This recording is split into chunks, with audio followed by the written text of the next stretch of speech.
Greetings, all Shardvixen here, and today is June 4th, 2017.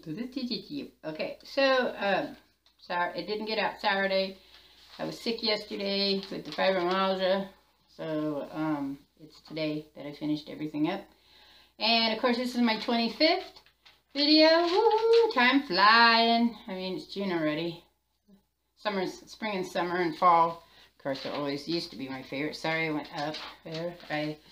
My tripod's kind of sitting I bought another one for $5 to do the animation with, but it doesn't go as high as this one I got. So today's topic is colors, and this came about. My ideas for my vlogs come about as I'm thinking about things or see things. And a while back, I'd have to say about a month or so ago, there was a big uprise over, not Dove, but one of the other soaps had set white out as their soap, showed their soap, and it was a white block of soap, and it said purity on it. And people got really, really upset. And I got thinking about that,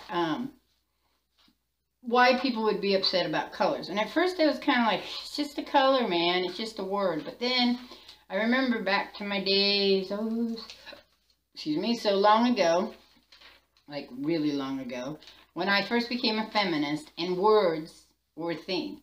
Now, it's not so big of a deal now. I mean, I do it too, is that if you don't know something, you automatically give it the he pronoun rather than the it pronoun. And that when you don't know if a person is male or female, you give it them the it pronoun rather than they or them. So it does mean something to the person that is upset about it. Since I'm white, I wouldn't be upset about white. Except I don't think white to me is purity, and I don't see myself as white. That's what everybody else sees me at. I see myself as this weird kind of pink overtone. I mean, white to me is albino.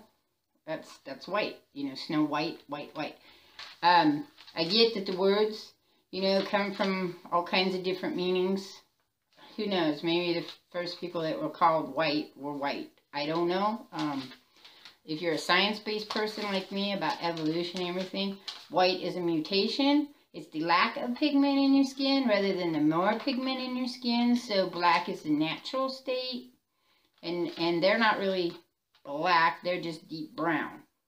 So brown apparently is the natural state of humans. You can argue this or not argue this. I don't really care. I don't care.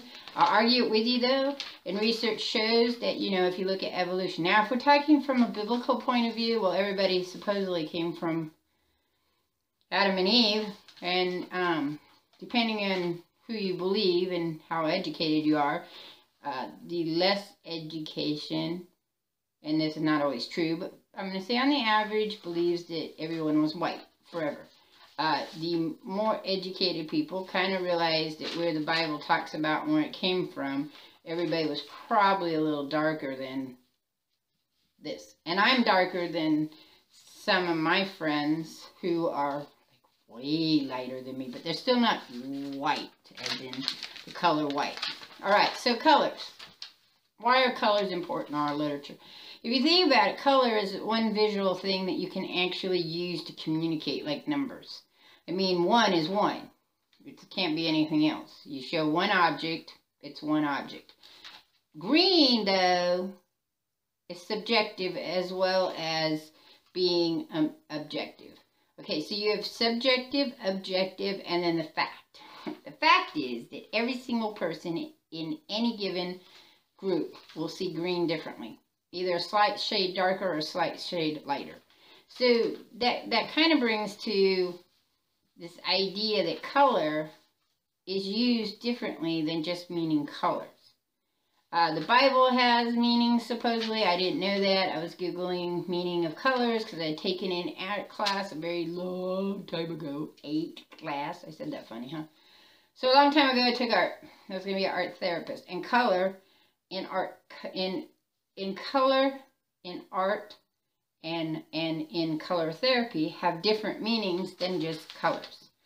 And one of those different meanings is that how you view a color and what color you like is totally different than how I view a color and what color I like.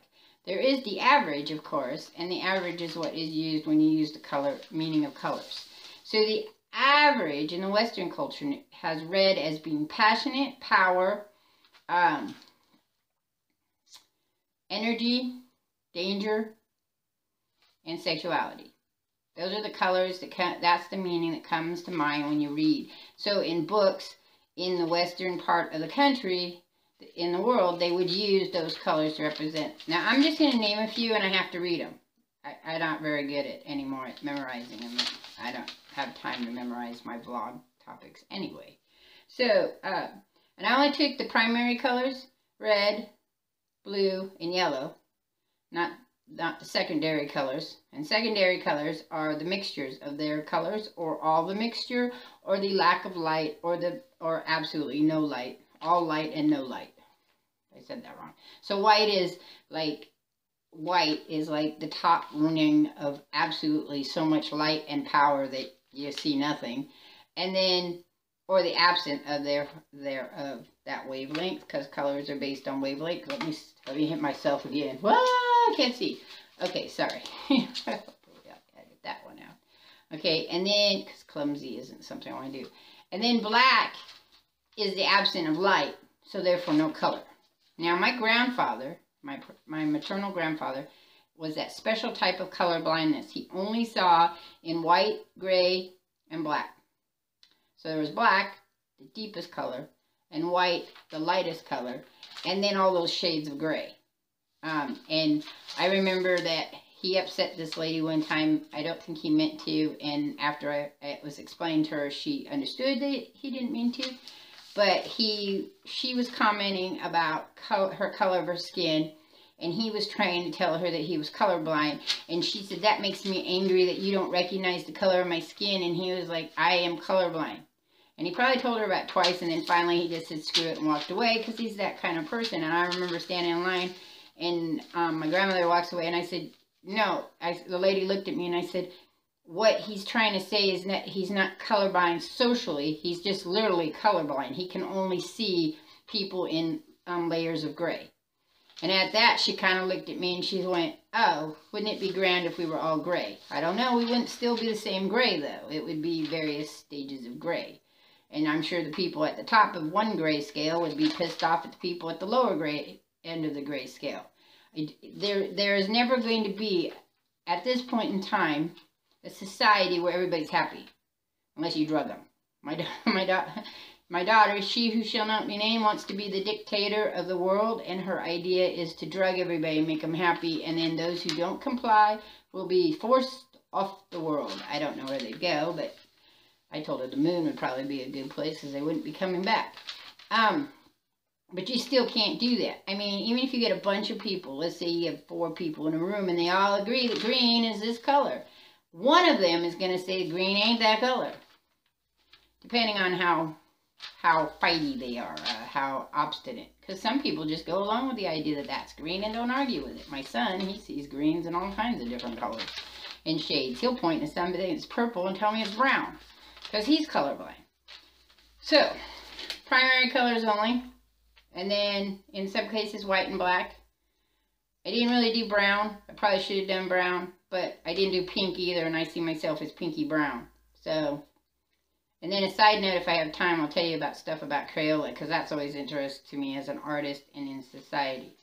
So, and I have the websites afterwards, so you can go look at this in more detail and correct me if I do something wrong and you're from that country, because I'd love to hear about it, because I'm not from that country. I can only tell you about America. So, blue is considered protection color in Turkey and Greece and Iran. But here, blue is sometimes the tranquil sea color, and it's used in meditation. Then other people see it now as the sign of depression, depending on the shades of blue. I mean, lighter colors tend to bring out more joyous effects, while darker colors give more of a oppression here in the western part of the world. I don't know why we're the western part of the world, just because I guess the eastern was first. You think about that. If we started out in this part, the western part of Pangea, but then all the people were on the western part of Pangea, and it's separated, and then we have all these continents of North America. Would we be considered the western, or would the other people be considered the western? Okay, so that's just me thinking that way. And this eye is having an issue again. I'm sorry. We're having an eye issue. Alright, I guess we're just going to have an eye issue. I can see out of it. It just feels like it's, oh, there it is. It just felt like it was kind of, I don't know, swollen. Okay, so blue is associated with Krishna. If I pronounced that incorrect, the god of, in Hinduism, again, let me know. I didn't Google it first. I could have, but I didn't. I'm a little bit lazy sometimes. White in China and Korea, which I've known this a long time, is representative of death. It's not pure. It's considered bad luck. And it wasn't until the 1900s, I would say, late 1800s, that it even became a color for weddings. Prior to that, everybody just got dressed in their best clothes, whatever they were. Wedding dresses as a style, as a thing, didn't really become a style or a thing until England's kings and queens were getting married, and people were like, ooh, what are they wearing to the wedding? And then things... And maybe I'll do a marriage one, because I wrote a paper on it a long time ago, and it's very interesting how marriage comes about, and the traditions and colors and things and that too. Because it's a fairy tale. So you understand that. Marriage is a fairy tale. For all of those of you who are happily married, that's nothing against you. But it's still a fictional story that we give ourselves. And it's really cool. If you read that book I told you about, you just go and look at it. Sapiens, a brief look at history. You know that we write a lot of fictional stuff. And marriages are fictional stories for women so that they would do what they were supposed to do and not be uppity. I can say that. So mourning and bad luck.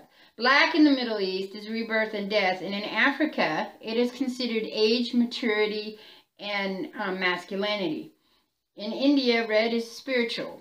In Africa, red means death. Well, it makes sense because it's blood. I don't know why it's not here. And then in India, China is joy, and is used as a wedding color. In China, too. In Korea, I think. So, when we think about colors and what they mean, in Crayola in 1962 took their crayon that was kind of a weird peachy color, and it was called Flesh, because the only people buying crayons, I guess, were peachy people. That's me, peachy people. But if you think about that, it is an upsetting thing if you're a child who's sitting there trying to color yourself, and the only color you have is a peachy color. I mean, if you were me, you probably would have gone peachy and then brown, or because I was always mixing my colors, and I still mix my colors.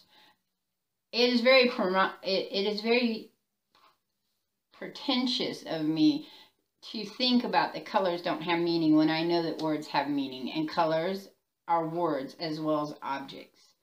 And how you feel in society that if you're the only child in a classroom who is darker than that peachy color, it's very misrepresentative. So then Crayola, what they did was they went through, only 3 times have they changed crayons because of flesh things. And none of them were brown, which is interesting enough.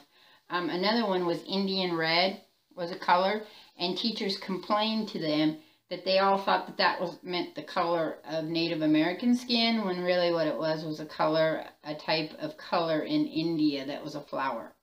See? So we all have different things. I like colors because I'm kind of artistic.